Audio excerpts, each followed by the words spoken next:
ADNtv presents part 2 of our analysis of the Somali political crisis from Omar Mahmood of the International Crisis Group.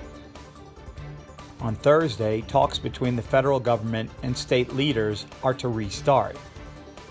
But many wonder whether the African Union will be acting as a mediator at some point in the process. The government of President Mohamed Farmajo has recently rejected the High Representative from the AU, former Ghanaian President John Mahama.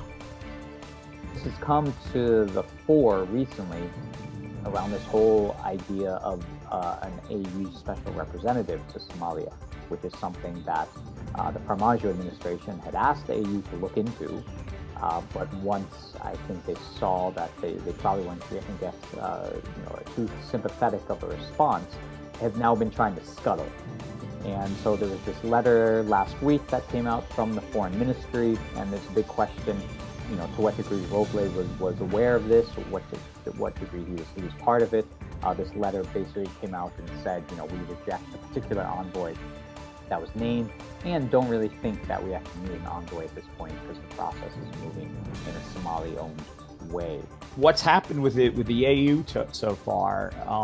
To some, it would appear that Farmajo's burning a bridge there, but you're suggesting now that maybe Roble can bring the AU back in. Give us an idea of the dynamics that are going on with the African Union right now. How badly do they even want to be involved in this?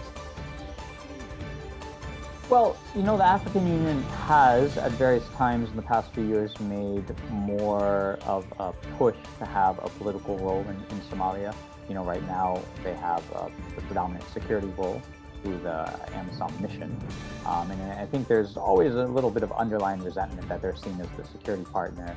IGAD's taken a lead role in reconciliation at some very lower levels, and then the UN mission, UNSOM, is of course there taking a political role at kind of the national level dynamics. And so there wasn't always a big space for the African Union to take on more of a political role in Somalia.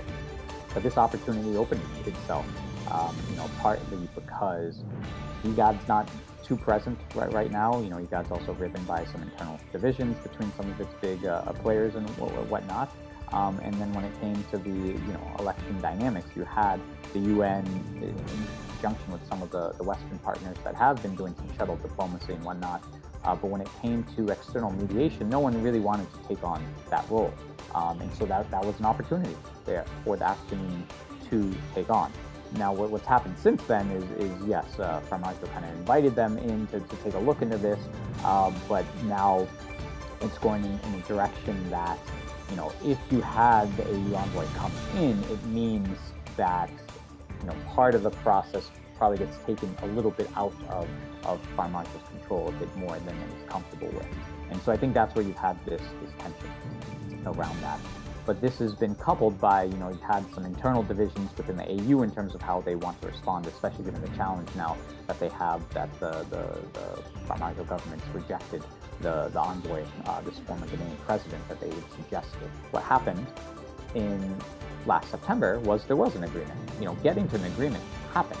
There's no implementation of it, and there was no one kind of, following up with the parties, kind of maybe putting pressure on certain parties when they were lax in fulfilling their responsibilities, almost sort of a guarantor type of role. And then I think that's a useful aspect that can be brought from this special representative as well. So I think it's not just about today or not just about May 20th, but I think it's about going forward throughout the entire electoral process, because inevitably some other disputes will arise. ADNtv thanks Omar Mahmood of the International Crisis Group for his insights, and will continue to bring you opinions that help make sense of Somalia's political crisis.